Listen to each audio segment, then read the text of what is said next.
400 എന്നത് നടക്കാൻ പറ്റാത്തതല്ല. രേഖ റിൻഡ വന്ന പോലെ തന്നെ അടുത്ത ഒരാളാണ്. വിജയത്തിലേക്കുള്ള കുറുക്കുവഴി കഠിനാധ്വാനം മാത്രമാണെന്ന് തെളിയിച്ച വിദ്യാർത്ഥി.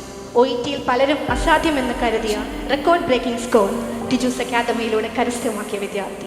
Here I introduce Miss Jancy Jose, the exceptional and outstanding winner of OET examination. എൻ്റെ ജീവിതത്തിൽ ആരും ഇങ്ങനെ ഒരു അവാർഡൊന്നും എനിക്ക് തന്നിട്ടില്ല. ഞാൻ 100% ഗ്യാരണ്ടി പറയുന്നു. നമ്മൾ പരിശ്രമിക്കാൻ റെഡിയാണെങ്കിൽ OET-ക്ക് ഈ 400 എന്നല്ല അതിൽ കൂടുതലൊരു സ്കോർ ഉറപ്പാണ്. ജാൻസി ടിജൂസി ചിലവാക്കിയ മുഴുവൻ തുകയും ഇവിടെ ഞങ്ങൾ റീഫണ്ട് ചെയ്യുകയാണ്. ജാൻസി എന്നോട് പറഞ്ഞ ഒരു കാര്യമുണ്ട്. എനിക്കൊരൊറ്റ പ്ലാനേ ഉണ്ടായിരുന്നുള്ളൂ. ഫസ്റ്റ് അറ്റംപ്റ്റിൽ OET നേടണം. വന്നു, പഠിച്ചു, കീഴടക്കി കൊണ്ടുപോയി.